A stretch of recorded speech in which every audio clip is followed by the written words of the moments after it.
Notre objectif, c'est l'édification de chaque chrétien. L'édification, c'est quoi? Mes frères et mes sœurs, c'est que chacun d'entre nous, nous puissions être spirituellement matures. Matures. Grandir. Être des hommes et des femmes accomplis sans faillir en rien. Voilà le but de Dieu.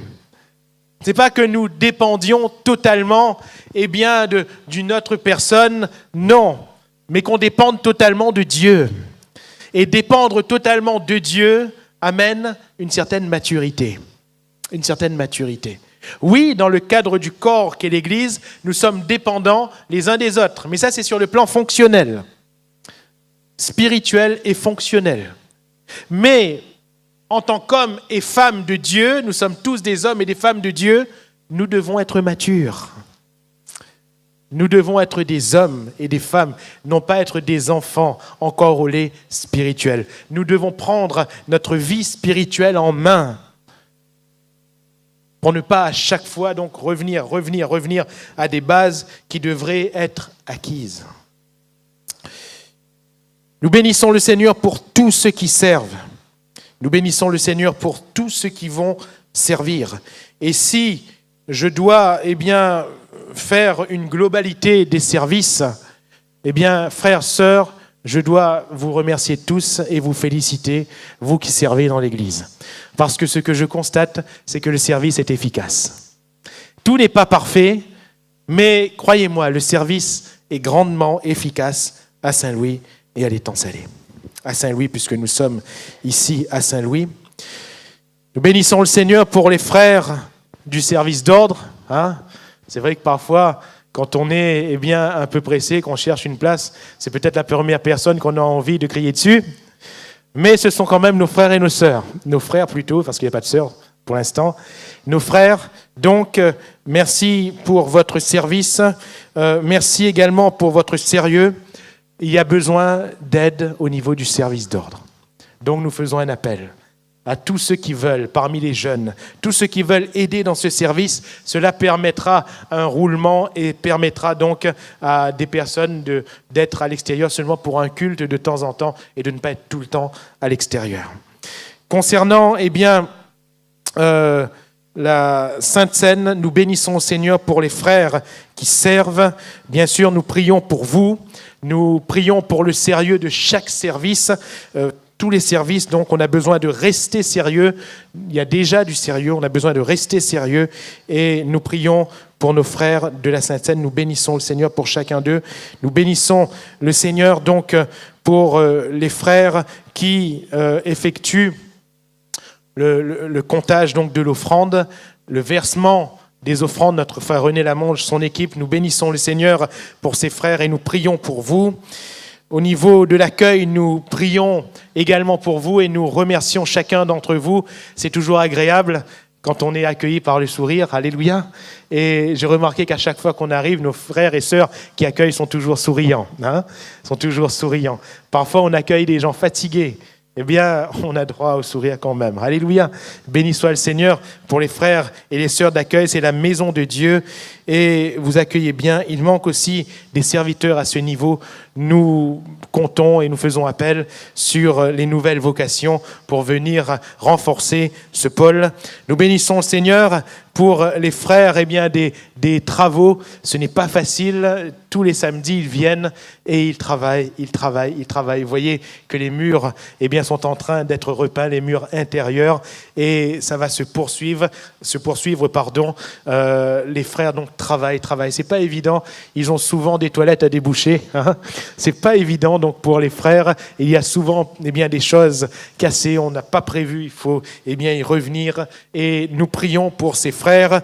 Si l'équipe, c'est notre frère Arnaud Ample qui s'en occupe. Si l'équipe pouvait être renforcée, là encore, ce serait bien et cela amènerait de l'aide supplémentaire. Nous bénissons le Seigneur donc pour Dorcas, pour la banque alimentaire et nos sœurs qui y travaillent, nos frères et sœurs qui travaillent, frères, sœurs, que le Seigneur vous bénisse vraiment, sans que les autres le sachent, les frères et les sœurs. Donc aide ceux qui sont dans le besoin au milieu de nous, et même parfois des inconvertis. Et je vois que ces frères et sœurs le font avec sérieux, et nous bénissons vraiment le Seigneur pour les frères et sœurs qui le font. Nous avons besoin également de bonne volonté. Nous avons besoin de toute l'Église dans ce pôle, de vos dons, de votre générosité chaque dimanche, afin que cette banque soit renouvelée, et que des denrées puissent sortir un peu plus couramment. Nous avons besoin de votre générosité pour cela. La Bible nous dit donc, souviens-toi des pauvres, des démunis, et il y en a au milieu de nous. Nous prions bien sûr pour eux. Le Seigneur élève socialement, mais le Seigneur aussi veut voir comment est-ce qu'on agit, comment est-ce qu'on réagit vis-à-vis de ceux qui sont dans le besoin. La jeunesse, qui est un pôle aussi important, et nous bénissons le Seigneur pour ceux qui y travaillent, nos frères, nos sœurs, également donc le club des enfants, les monitrices. Nous prions pour vous afin que Dieu vous bénisse également. Vous savez, ce n'est pas facile, et apporter donc l'enseignement de la parole de Dieu, encadrer des groupes, ce n'est pas facile, et nous prions donc pour chacun de vous. Nous vous félicitons en tout cas pour tout le travail déjà accompli. Au niveau le pôle de louange, les chantres, les musiciens, les techniciens, ceux qui travaillent à la vidéoprojection également. Donc, nous prions pour vous. Nous avons besoin également de vocations dans tous ces domaines, au niveau de la technique, au niveau de la vidéoprojection. Donc, si vous souhaitez faire partie de cette équipe, si vous avez des capacités dans ce domaine, ou si vous le voulez simplement apprendre, donc faites-vous connaître. Et dans le domaine de la musique et du chant également, donc nous bénissons le Seigneur pour tout ce que nous avons, et nous prions pour qu'il y ait une avancée dans ce domaine et que les choses soient pérennisées. Nous prions pour les vaillants également. Nous bénissons le Seigneur pour l'équipe des vaillants. On a besoin également donc de toutes les bonnes volontés, et nous bénissons le Seigneur pour les frères et sœurs qui travaillent et qui prient donc chaque mois ensemble. Pour le troisième âge, nous bénissons nos frères et sœurs également qui encadrent.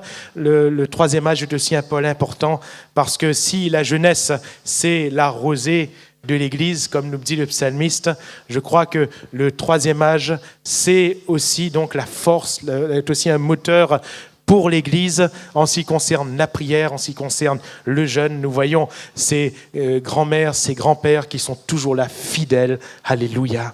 Et c'est une grande bénédiction pour l'Église. Nous prions pour vous.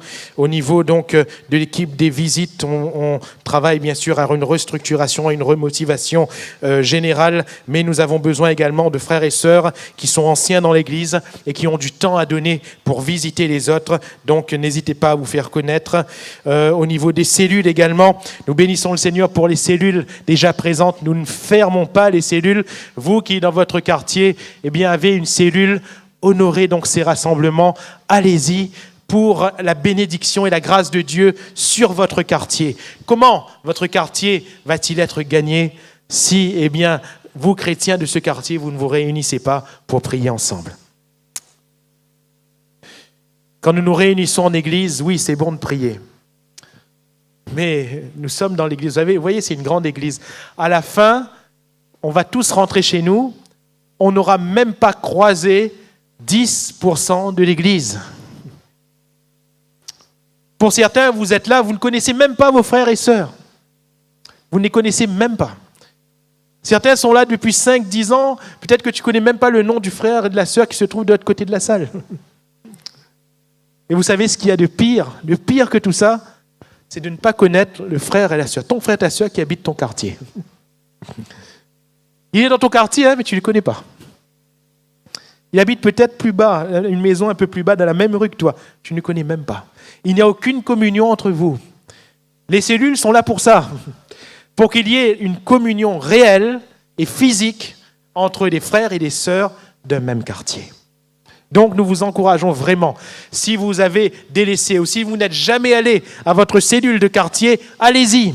Nous faisons les annonces chaque semaine. Cette semaine, donc, il n'y aura pas à cause de la semaine d'évangélisation publique, mais nous faisons les annonces chaque semaine.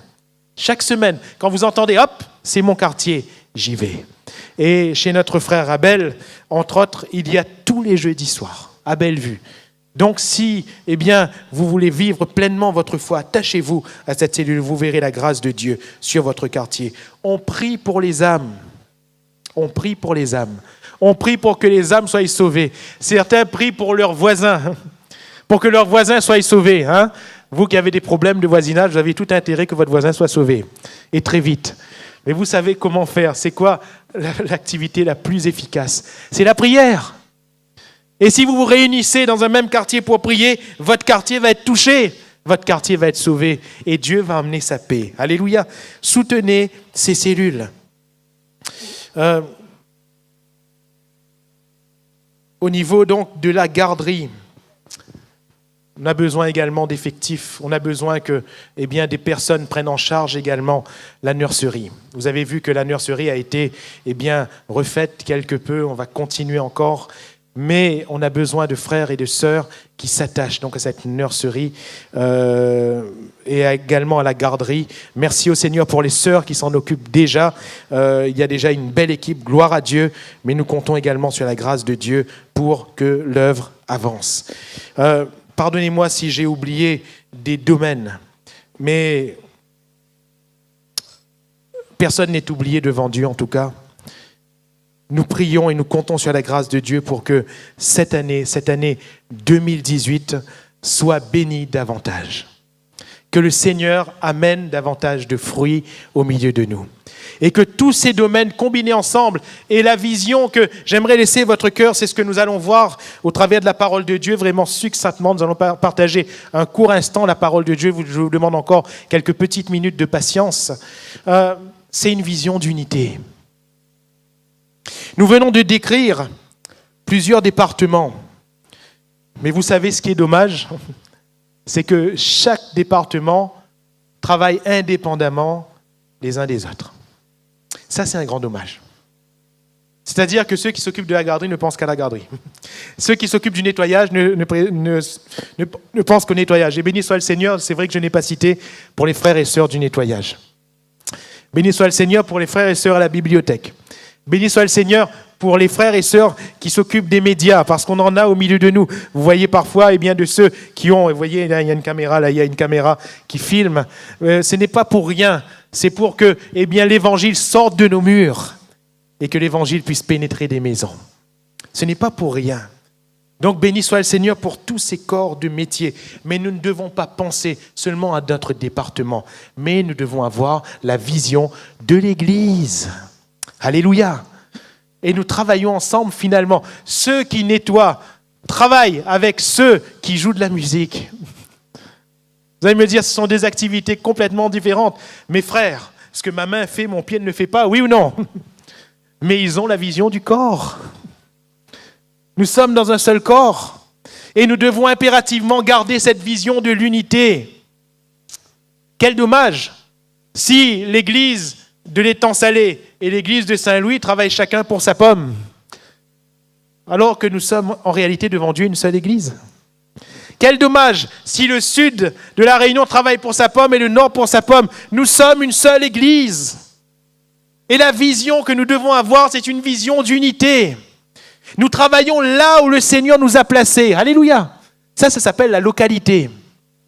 Là, nous travaillons aussi dans la capacité que Dieu nous a donnée. Ça s'appelle le département. Mais avec une vision, la vision de l'Église. Alléluia. Et quelle est cette vision de l'Église? J'aimerais vous inviter à lire un passage des Écritures. 2 versets en introduction dans le livre de l'Apocalypse. Apocalypse, dans le chapitre 21, nous allons lire 2 versets dans ce chapitre.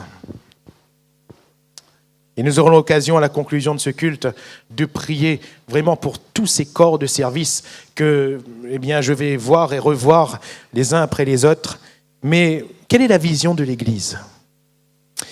Apocalypse chapitre 21, verset 2. « Et je vis descendre du ciel d'auprès de Dieu la ville sainte, la nouvelle Jérusalem, préparée comme une épouse qui s'est parée pour son époux.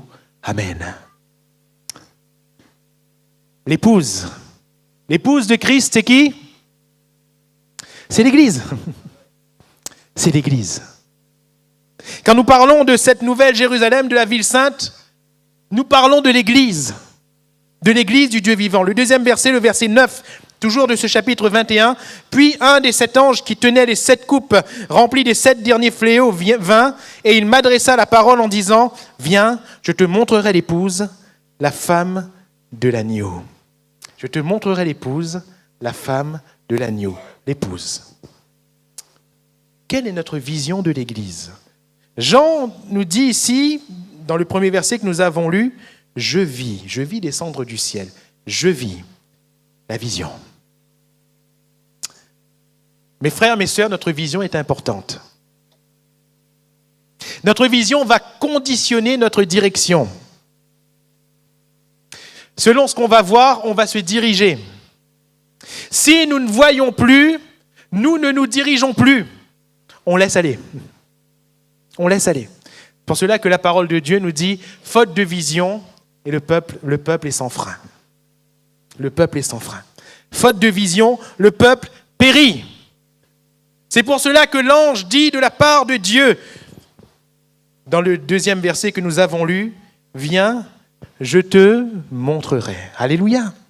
Je vis, viens, je te montrerai. La vision, c'est celle que le Seigneur nous donne. Alléluia. C'est celle que le Seigneur nous donne. Que le Seigneur nous aide à voir ce qu'il veut nous montrer. Que le Seigneur m'aide à voir ce qu'il veut me montrer. Nous voyons beaucoup de choses, mais est-ce que je vois ce que Dieu me montre ? Qu'est-ce qu'il veut me montrer ici ? Dieu veut nous donner l'exacte vision de l'Église.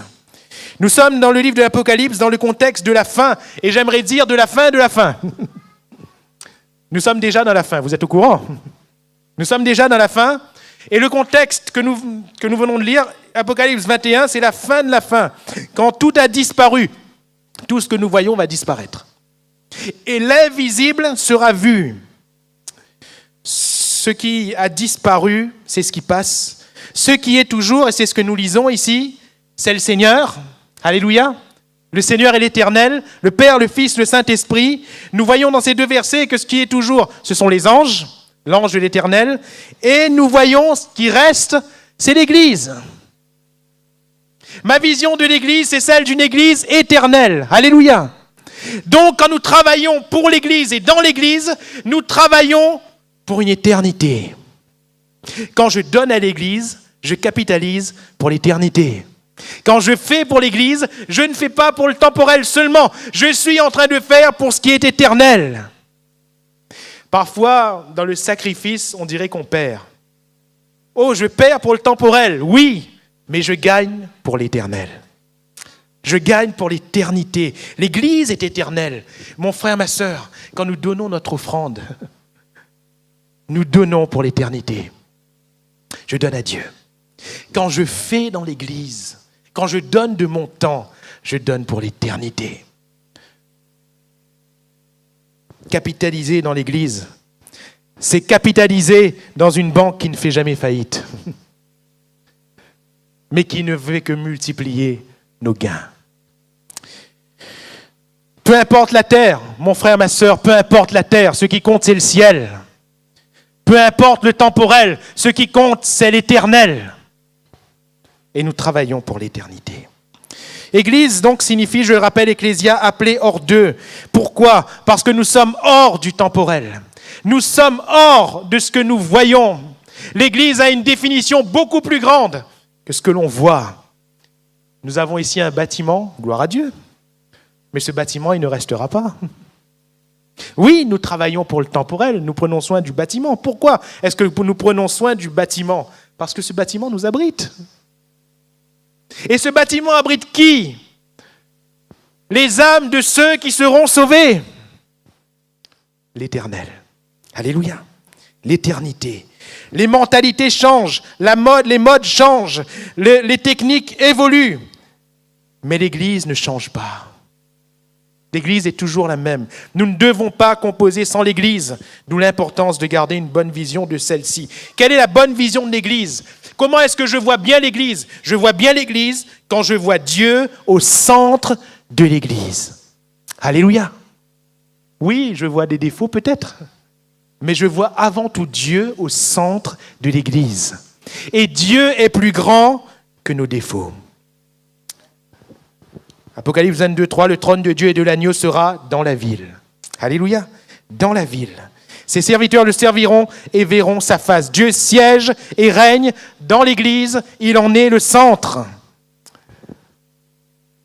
Et j'entendis, le verset 3 du chapitre 21, du trône une voix forte qui disait « Voici le tabernacle de Dieu avec les hommes, il habitera avec eux et ils seront son peuple, et Dieu lui-même sera avec eux. » Alléluia. Dieu lui-même, dans cette vision de l'Église, Dieu lui-même. Je rappelle que le tabernacle dans l'Ancien Testament est le lieu de la rencontre avec Dieu. L'Église est tabernacle, car c'est là où Dieu se trouve. C'est là où Dieu se trouve. Le verset 22 du chapitre 21, « Je ne vis point de temple dans la ville, car le Seigneur Dieu Tout-Puissant est son temple, ainsi que l'agneau. » Notre temple, mes frères et mes sœurs, ce n'est pas l'édifice, ce n'est pas la paroisse. Notre temple, c'est le Seigneur lui-même. C'est en lui que nous sommes. Alléluia. Nous sommes le temple de Dieu. Et en même temps, Dieu est notre temple. Alléluia. C'est la prière de Christ. Eux en nous et nous en eux. La ville n'a besoin ni du soleil ni de la lune pour l'éclairer, car la gloire de Dieu l'éclaire. Verset 23. Et l'agneau est son flambeau. L'Église telle que Dieu nous la révèle n'est pas éclairée par une lumière d'homme. Pas besoin de soleil, du soleil physique. Il n'y a pas besoin. Vous vous rappelez quand Dieu a créé le ciel et la terre, il a mis donc le soleil pour présider au jour et la lune pour présider à la nuit. Mais quand on parle de l'Église dans son entité spirituelle, on ne parle plus de lumière d'homme, on ne parle plus de lumière physique. Et quand je parle de lumière d'homme, l'Église n'est pas éclairée par une doctrine humaine. L'Église n'est pas éclairée par une sagesse humaine. L'Église n'est pas éclairée par la philosophie. L'Église est éclairée par la révélation du Seigneur. Il en est la lumière. Alléluia. Et tant que Dieu se révèle au milieu de nous, la lumière va briller. La lumière va briller. La bonne vision de l'Église, Dieu au centre. La bonne vision de l'Église, c'est la perfection de l'Église. Quand on lit ces récits, on voit la perfection de l'Église. Et je vis descendre du ciel d'auprès de Dieu la ville sainte, la nouvelle Jérusalem, préparée comme une épouse qui s'est parée pour son époux. Je vis descendre auprès de Dieu la ville sainte. La perfection est renfermée dans la sainteté de la ville. Quand nous parlons du Dieu saint, nous parlons du Dieu parfait, sans tache, sans défaut.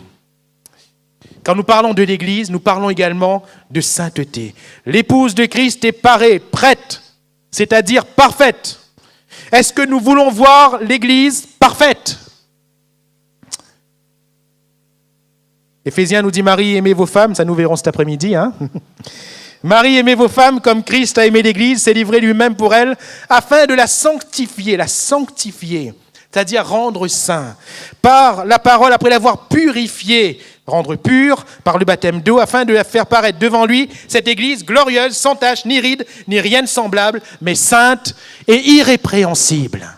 Alléluia. Sainte et irrépréhensible. L'Église, c'est l'œuvre de Christ. Je bâtirai mon Église. C'est Christ qui est en train d'œuvrer. Et il est en train de nous rendre parfaits. Alléluia. Les fondements de cette ville selon l'Apocalypse. La muraille de la ville avait 12 fondements. Sur eux, les 12 noms des 12 apôtres de l'agneau. Pourquoi est-ce que cela est stipulé? L'Église a commencé, vous vous rappelez, avec les 12. Jésus en a choisi 12. Ensuite, 70. Ensuite, donc, l'Église s'est agrandie. 12. Celui qui a commencé l'œuvre est puissant pour l'amener à la perfection. Alléluia. Dieu qui est au milieu de nous et qui a commencé au milieu de nous est puissant pour amener tout à sa finalité. L'Église est parfaite. Oh, je passerai les différents aspects que j'avais notés. Puis je vis un nouveau ciel et une nouvelle terre, car le premier ciel et la première terre avaient disparu, et la mer n'était plus. Verset 1er du chapitre 21. Il est ensuite dit, au verset 4, « Il essuiera toute larme de leurs yeux, et la mort ne sera plus, et il n'y aura plus ni deuil, ni cri, ni douleur, car les premières choses ont disparu. » Quand nous parlons de la perfection à laquelle le Seigneur est en train de nous amener,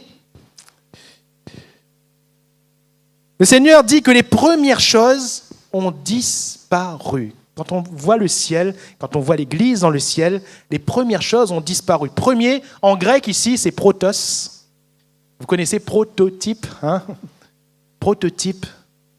En général, ce n'est pas le prototype qui est commercialisé. Pourquoi ? Parce que le prototype, quand on le sort, on estime d'avance qu'il n'est pas fini. Il est déjà bien, mais il n'est pas fini. Il n'est pas fini. Ça reste prototype. Ce que nous vivons est encore au stade de protos.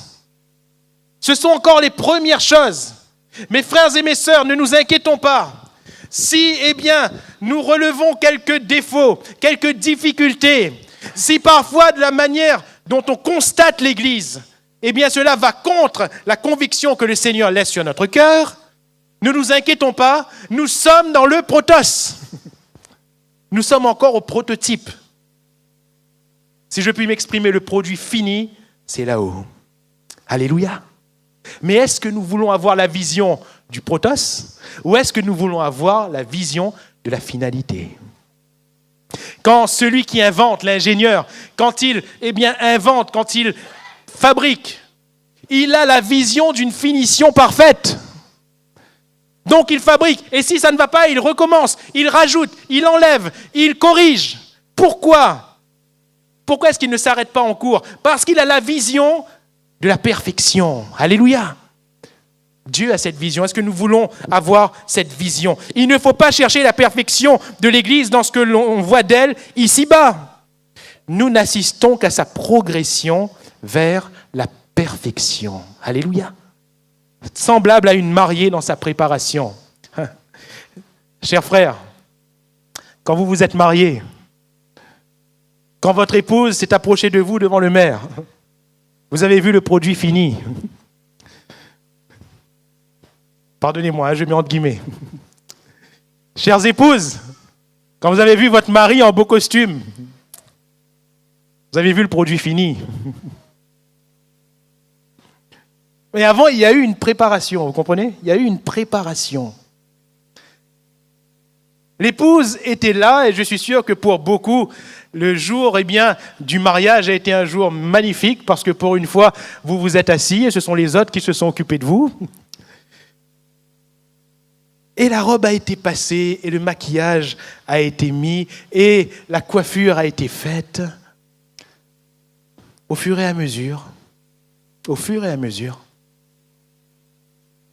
Et quand vous vous êtes présenté devant votre mari, c'était fini. C'était fini.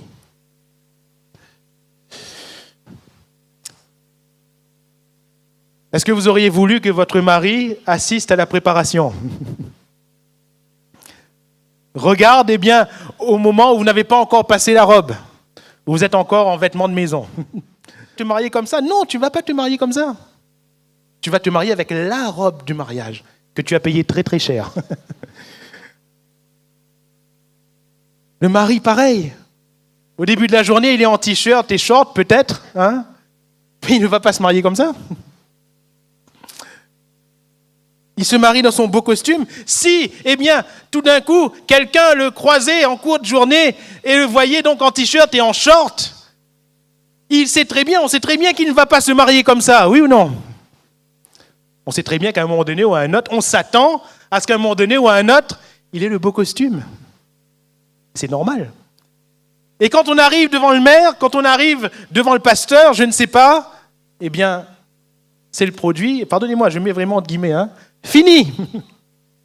Fini. Pourquoi est-ce qu'on s'arrête à des critiques sur ce qui n'est pas fini ? C'est automatiquement critiquable. Parce que ce n'est pas fini, vous comprenez? Ce n'est pas fini. Un jour, un pasteur est allé visiter une chrétienne.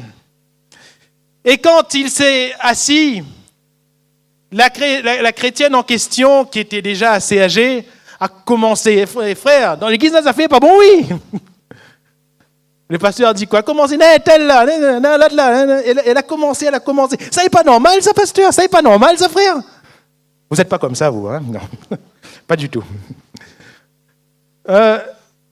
Et ce pasteur, en écoutant les plaintes et replaintes en même temps, il était assis comme ça et il a remarqué le beau tapis qui recouvrait le sol de cette brave chrétienne. Il a regardé le beau tapis pendant que la chrétienne débitait.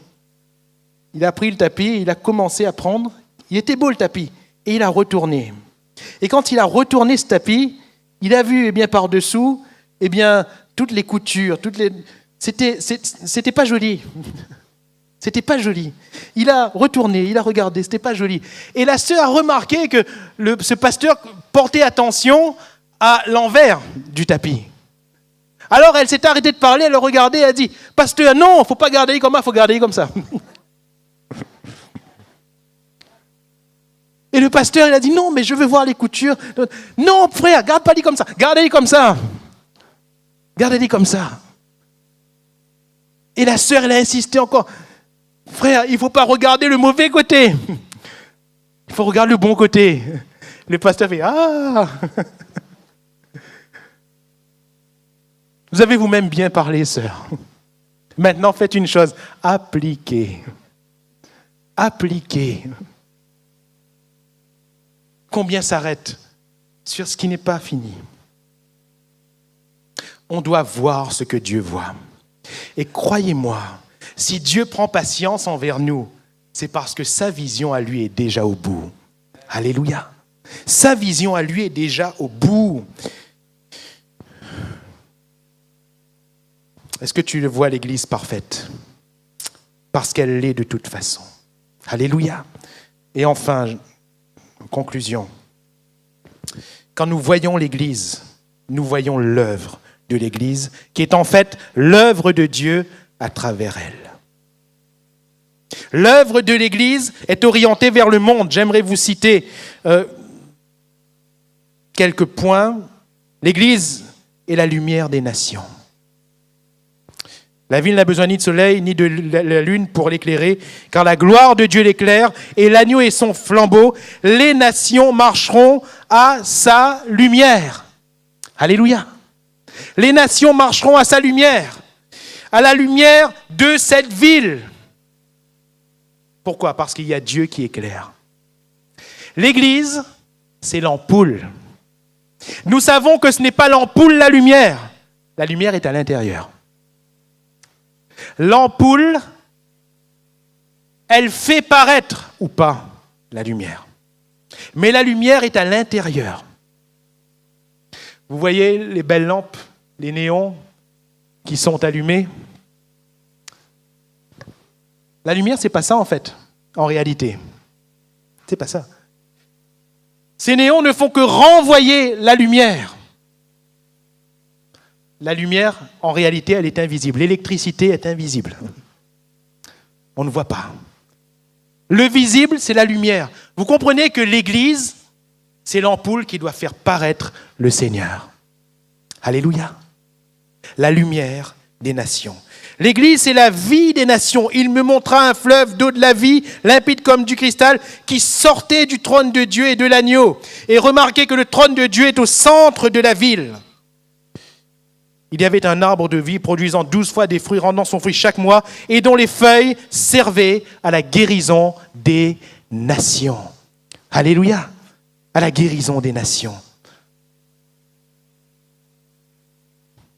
Lumière des nations, la vie des nations, la guérison des nations. L'Église, c'est cette hôtellerie de la parabole du bon Samaritain. Vous vous rappelez? Le Samaritain a pris ce blessé, se laisser pour mort.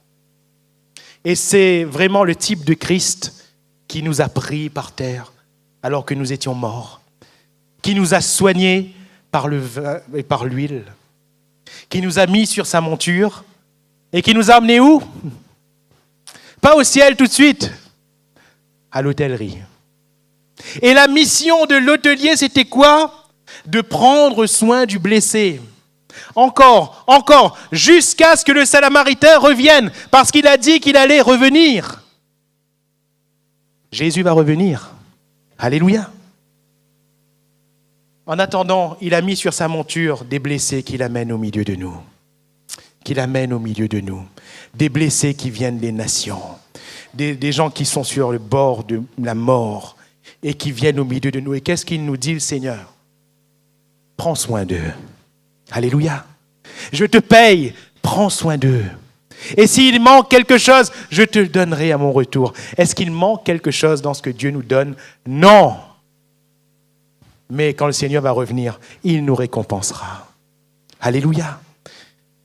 Vois-tu l'Église œuvrer pour les nations?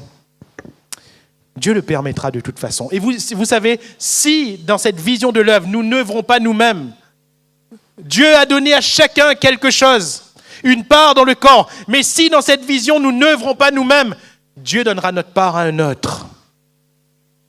Quand Dieu appelle quelqu'un et que cette personne ne répond pas à son appel, Dieu en appelle quelqu'un d'autre pour la même chose.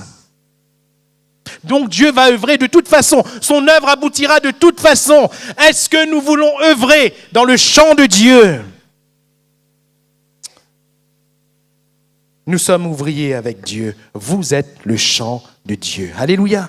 Alors mon désir pour chacun d'entre nous, mes frères et mes sœurs, c'est que nous nous attachions à la vision juste de l'Église afin d'œuvrer le plus justement possible. Alléluia. Et peut-être que quelqu'un ce matin, au milieu de nous, serait là en train de dire, mes frères, vous savez, on peut être découragé. On peut être même découragé par quelqu'un d'autre dans l'Église, c'est possible. On peut même être découragé à cause du pasteur, c'est possible. C'est possible. Ça ne devrait pas, mais c'est possible. Mais si nous gardons la juste vision, Dieu nous guérira, Dieu nous relèvera et Dieu nous permettra d'aller toujours de l'avant. Que vois-tu? Comment vois-tu l'Église? Voilà tout ce que nous voulons considérer ce matin. Alléluia. Alors nous allons faire une chose.